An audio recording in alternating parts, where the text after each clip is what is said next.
there's Steve. Good morning. Hey, how you doing? Good. Hey, after Don went off and got you guys off on a tangent about how cute Harley Garb is, I thought I'd give you some real happy news. My brother was in Dallas yesterday morning. He's doing a safety project and to help a company out. Walked onto the job site. A guy was on top of a ladder holding a nail gun. Another guy went up underneath the ladder, bumped his head into the nail gun, and it shot it through his hard hat right into his skull. Oh, my Is he okay? God.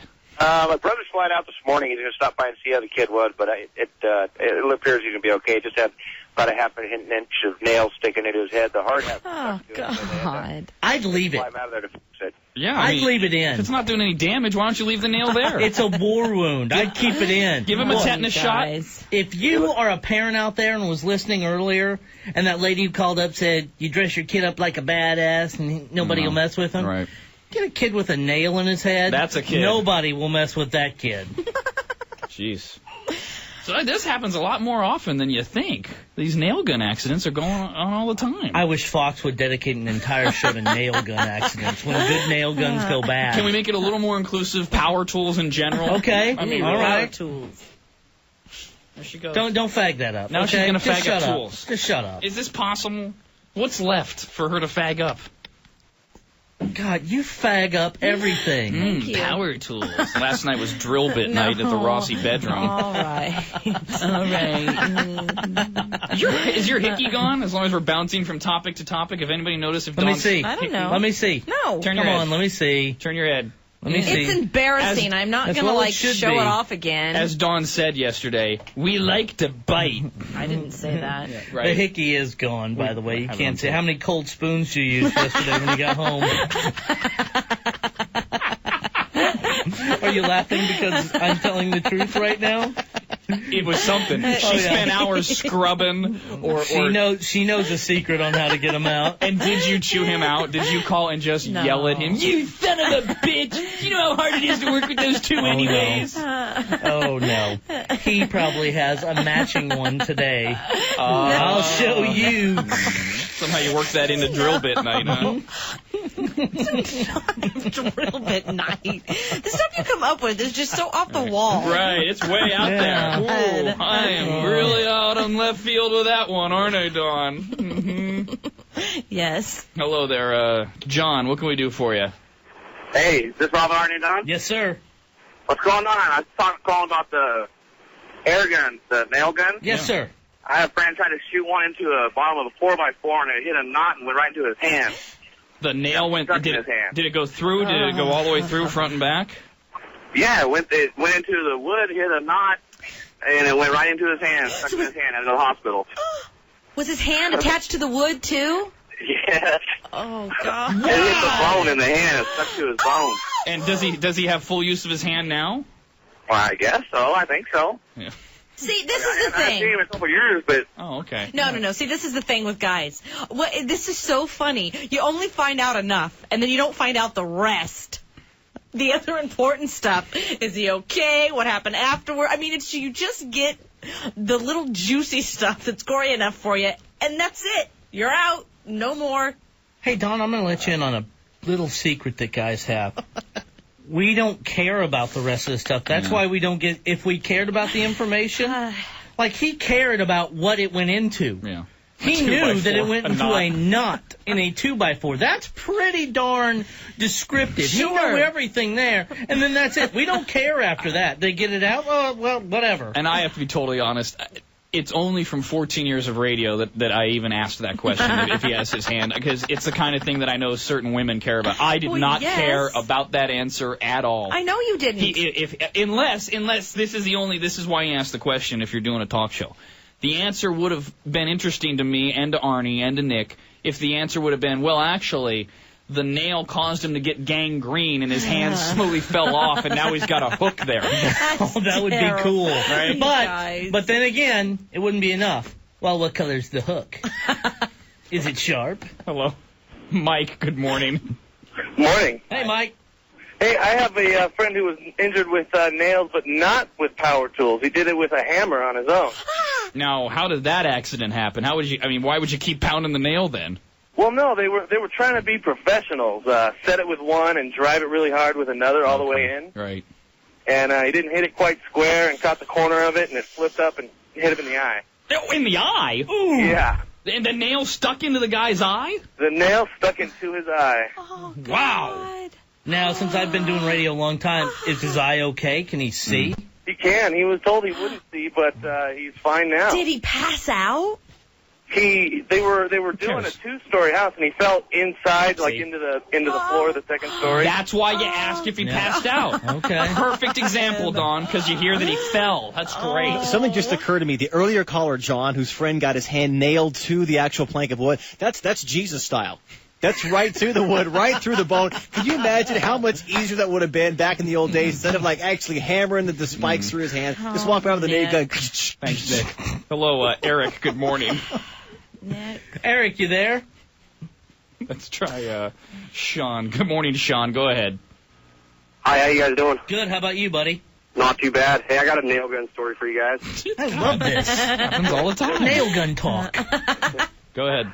Just last week, I was sheeting a floor out here in Reno, and I had all the plywood down on the floor, and we just needed to nail it off. So I gave my brand new laborer my nail gun, and he was walking with the nail gun, nailed his foot right to the floor sheeting. Oh. Did he try to keep It was walking? a ring shank nail, so we couldn't pull it out with a cat's paw, so we had to cut the floor out around him and take him to the hospital with a piece of plywood stuck to his foot. And he's conscious the whole time you're cutting the floor up. Oh, yeah. So the gun just went off accidentally? No, he just accidentally bounced the nail gun right onto the ball of right over the top of his foot. Wow. Did you make him ride to the hospital with his foot out the window so everybody could see it? Yes, and they're good contractors. They put a red flag on it so everybody could see. You probably have to have a lot of, like, some kind of pain medicine handy on those construction sites. Yeah, because nobody would ever abuse that. Right. Nobody Always would ever good. just take it just to take it. Never happened. Hey, where's the Darvocet, Bob? Have we got any Percostan? Hello, Joe. Good morning. Hey, I got a nail story. My brother Johnny was doing some crown molding for this $1 million house, and their 20-year-old daughter was at the house and kept flirting with my brother. Well, he told him to move out the way. When he pushed her to get out the way, he pushed the gun and the safety wasn't on, and he shot her right in the ass and stuck to her bone. No. Oh, my And she rolled her ass up in the air to the hospital. I don't know if that's true, but it's funny enough. Oh. Hello, Tony. Good morning. Yeah, that's a little bit off the subject, but it was a chainsaw. My brother-in-law did it. He was cutting floor joists, and he hit a steel floor joist hanger, came back and hit him in the face, cut him from the top of the forehead down the bottom of his chin. So did the chain come off then? No, the chainsaw hit the metal on the hanger, and it bounced back and hit him in the face while he was cutting it. He's lucky he didn't just slice his head in half. It could have, but it didn't. It got him superficially, but I mean, enough for stitches from the top of his forehead down to the bottom of his chin. He's nicknamed now Scarface. So. Oh, awesome. Awesome. Man. But, see, that's why I will not go anywhere near a chainsaw. Because I know I will hack something off. I just know it. I don't go around near tools. I've hit myself with way too many hammers. This is also, screwdrivers. to play off your idea of the Fox special, we really need to mandate videotaping at all construction sites, because we're missing out on hours of entertaining video here. Oh, my God. This story is only tangentially related, but I'll never forget when I was a kid. It was my 8th birthday, and my next-door neighbor is a mechanic and works on cars at home, and something happened where he cut the gas line on one of the cars he was working on. Oh, no. And actually was, like, engulfed in flames. And all I could... Oh, my This is Lord. really awful, and I would never tell the story with an earshot of my family on the East Coast, but I have to tell it now, because all I can remember was, like, God damn it, this is my birthday, and we're all hanging out in my backyard. You know, we're like swimming and eating hot dogs and stuff on my birthday, and he comes running in the front yard, and he is engulfed in flames. And everybody, of course, leaves my birthday party to go put him out. And I remember being so pissed. Nick, did you try to blow him out?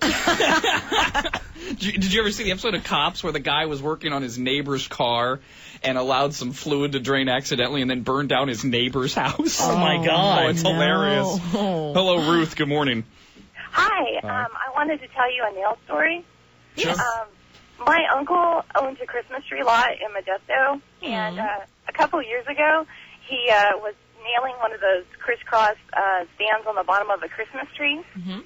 and it had like a nail on it, and I guess he wasn't paying any kind of attention, but he was just hammering away, and it flew right out straight into his eye, and he took it out and didn't even go to the hospital for like 3 days. What? Whoa! Huh? Huh? How could you even, wouldn't you have a hole in your eye? Yeah, it looks really gross now. It looks like he has like a cataract or something. He can't see out of it very well. He's kind of a moron. Lord. Kind of a moron. All right, thank you, Ruth. I mean, that's like Superman. Hey, Bob, what's with the hole in your eye? Just got a nail lodged in there. I took it out so I could keep hammering these trees in. I'd be afraid when you pulled on the nail, you'd pop your whole eyeball Yeah, out. like an Then you olive. just squeeze down. You just squeeze. Go ahead, Daryl. Hey guys, how you doing? Good. How about you? I'm doing all right. Man, nail gun story for him. A few years back, my brother was using a nail gun. He does maintenance work for an apartment complex or for property management. And he was hammering, putting a board up on a wall, and there was a concrete wall. As he hit the board, the nail went in. The head of the nail fell off, went in, hit the concrete wall, came back, and went around his jugular, went into his neck and went right around his jugular. And it was like a quarter of an inch either way. It would have just torn up. And It's the magic nail. When they went to the hospital, if they would have pulled it out, it would have been like those Saturday Night Live skits with a hose of blood is just pouring out. That's funny, Dawn. I'm sure it is. That's Non-stop just blood. gross. Hi, Angela. Hi, baby. I used to work or live up in Sonora, and there's a big lumber mill there. My friend's husband worked there, and they'd have this big pile of like scrap wood that let people come and cut up and take for their firewood. And this guy was out there by himself with a chainsaw, and he hit a knot, and it kicked back and cut his head off. Oh, that's bad news, happy music there. But it didn't cut it all the way off. Still holding it. So, you know how chickens will, like, walk around for a while? He was able to stumble almost up to the office, and then he just fell out. And died? God. Died. Good. All right, good. That I is didn't want a happy terrible. ending to that one. That is terrible. Speaking of all this, let's end this discussion by reminding you of our Hall of Fame bad news over happy music story. No. The father Oh, in yeah. Florida Oh. What are you doing? who called his family together, 3 children and his wife, put them on their sofa. A little bit more background. If we ever do the idea of bad news glazed on happy plates, This is it. this is the story that's going on there. Gets his 3 small children, I believe the oldest was 8, and his wife together on the sofa in the living room for a family meeting and walks in After losing his job, with his chainsaw, because I believe he was a contractor of some kind, and announces that he apologizes for being a failure as a husband and a father, and he knows that his family would be better off without him. And while his family, comprised of 3 small children and his wife sitting on the sofa, has tried to reassure him, he starts up the chainsaw and puts it into his own neck, severing as much of his head off as he can until he passes out. wow! And dies right in front of his children. Wouldn't you be kind of weary if you were either the wife or the children and Pa gathers y'all in the living room and he's holding a chainsaw? You'd think somebody would have said something. The best of Rob, Arnie, and Dawn.